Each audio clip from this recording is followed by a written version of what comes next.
இந்த வீடியோவில் என்ன பார்க்க போகிறோம் அப்படின்னு பார்த்தோம்னா, இந்தியன் ஓவர்சீஸ் பேங்க்லேருந்து ஒரு சூப்பர் ஜாப் வேகன்சி தான் வெளியிட்டிருக்காங்க. அதை பற்றி பார்ப்போம். அதாவது 12/5/2025 நமக்கு வந்து இந்த ஜாப் வேகன்சி வந்து வெளியிட்டாங்க. என்ன ரெக்யூர்மெண்ட் பற்றி பார்க்க போகிறோம் அப்படின்னு பார்த்தோம்னா, லோக்கல் பேங்க் ஆஃபீஸர், அதாவது 2025 2026 அதுக்கான வேகன்சி வந்து எடுக்காங்க. மொத்தம் நமக்கு இதில் வந்து ஒரு 400 வேகன்சி வந்து கொடுத்துருக்காங்க. லாஸ்ட் டேட் அப்படின்னு பார்த்தோன்னா 31/5/2025 இந்த மாதம் எண்டு வரை நமக்கு வந்து இதுக்கு டைம் இருக்குது. அவங்களோட வெப்சைட் கொடுத்துருக்காங்க, ஒரு டைம் செக் பண்ணி பார்த்துக்கோங்க. அடுத்து வந்து டேட் மென்ஷன் பண்ணியிருக்காங்க, இது நம்ம ஃபஸ்ட்டே பார்த்தாச்சு. அதுக்கப்புறம் வந்துட்டு நம்ம தமிழ்நாடை பொறுத்த வரைக்கும், தமிழ் லாங்குவேஜ் பொறுத்த வரைக்கும் 260 வேக்கன்சி வந்து கொடுத்துருக்காங்க. டோட்டலாக ஒரு 400 வேக்கன்சி இருக்குது.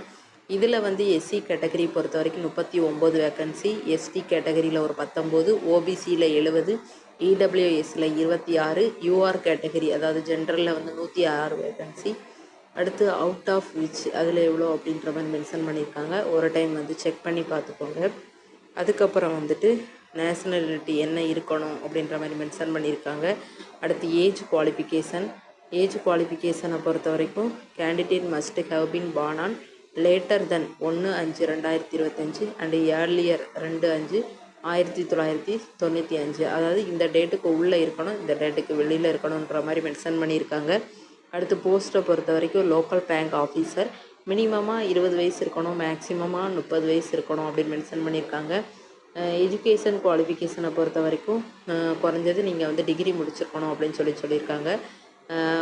Must bosses valid mark sheet, degree certificate, ஆண் ஆர் பெண்ணாக இருந்தாலும் சரி பரவாயில்ல, நீங்கள் இது முடிச்சிருக்கணும் அப்படின்ற மாதிரி மென்ஷன் பண்ணியிருக்காங்க. அதுக்கப்புறம் வந்துட்டு கேட்டகரி வைஸ் ஏஜ் ரிலாக்ஸேஷன் கொடுத்துருக்காங்க. நீங்கள் வந்து ஷெட்யூல்டு கேஸ்ட், ஷெட்யூல்டு ட்ரைபல் கேண்டிடேட்ஸாக இருந்தீங்கன்னா 5 இயர்ஸும், அதர் பேக்வேர்டு கிளாஸஸாக இருந்தால் 3 இயர்ஸு, பர்சன்ஸ் வித் பெஞ்ச்மார்க் டிசபிலிட்டியாக இருந்தால் 10 years age relaxation, persons affected அப்படின்னா 5 இயர்ஸ், இப்படி ஏஜ் ரிலாக்ஸேஷன் கொடுத்துருக்காங்க. செக் பண்ணி பார்த்துக்கோங்க. அதுக்கப்புறம் வந்துட்டு என்ன சொல்லியிருக்காங்க அப்படின்னு பார்த்தோன்னா, ஸ்கேல் அதாவது பே ஆஃப் ஸ்கேல் வேக்கன்சியை பொறுத்த வரைக்கும் எவ்வளோ அலவன்ஸ் அண்ட் எவ்வளோ சேல்ரி இருக்கும் அப்படிங்கிற மாதிரி சொல்லியிருக்காங்க. பேசிக்காக உங்களுக்கு வந்து ஒரு 48,480 அப்படின்ற மாதிரி ஸ்டார்ட் ஆகும் அப்படின்னு சொல்லி மென்ஷன் பண்ணியிருக்காங்க. ஸ்டைஃபண்டும் உண்டு. அதுக்கப்புறம் வந்துட்டு ஆன்லைன் எக்ஸாம் வந்து உங்களுக்கு கண்டக்ட் பண்ணுவாங்க.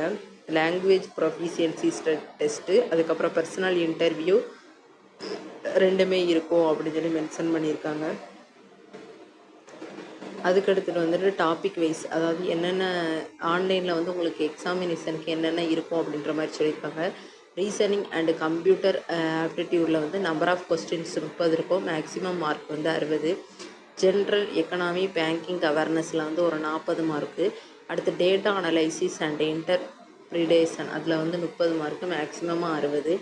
இங்கிலீஷ் நாலேஜை பொறுத்த வரைக்கும் ஒரு 40 மார்க்கு. டோட்டலாக உங்களுக்கு வந்து 200 மார்க்குக்கு இருக்கும். டியூரேஷன் டைம் கொடுத்துருக்காங்க பாருங்கள், 3 hours அப்படின்ற மாதிரி. அதாவது அப்ஜெக்டிவ் டைப் கொஸ்டின்ஸ் வந்து உங்களுக்கு கொடுத்துருக்காங்க, 4 ஆப்ஷன்ஸ் இருக்கும், 140 கொஸ்டின்ஸ் அப்படின்ற மாதிரி.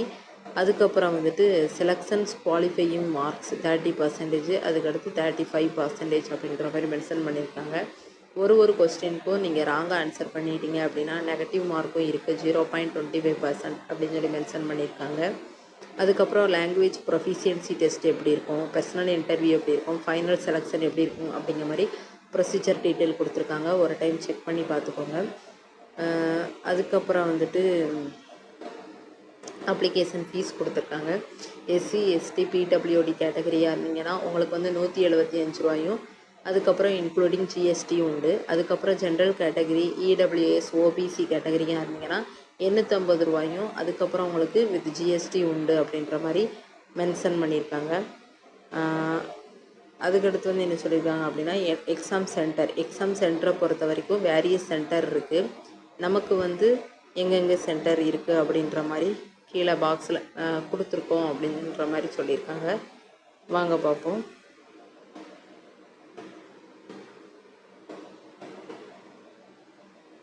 எக்ஸாம் சென்டர்ஸை பொறுத்த வரைக்கும் நம்ம தமிழ்நாட்டில் வந்து சென்னை, மதுரை, திருநெல்வேலி, சேலம், கோயம்புத்தூர், திருச்சிராப்பள்ளி, வேலூர், நாமக்கல், ஈரோடு, திருப்பூர், விருதுநகர், கன்னியாகுமரி, தஞ்சாவூர், கரூர், கூடலூர், திண்டுக்கல் அண்ட் ராமநாதபுரம் வந்து இருக்கும் அப்படின்ற மாதிரி மென்ஷன் பண்ணியிருக்காங்க. இந்த பிடிஎஃப் லிங்க் வந்து நான் டிஸ்கிரிப்ஷனில் மென்ஷன் பண்ணதே ஒரு டைம் செக் பண்ணி பார்த்துக்கோங்க. இது மாதிரி ஜாப் வீடியோஸ் பற்றி நீங்கள் தெரிஞ்சுக்கணும் அப்படின்னா நம்ம சேனலை லைக் பண்ணுங்கள், ஷேர் பண்ணுங்கள் அண்ட் உங்கள் ஃப்ரெண்ட்ஸுக்கு வந்து தெரியப்படுத்துங்க. Thank you friends. இது மாதிரி அடுத்து ஒரு வீடியோவில் வந்து பார்க்கலாம்.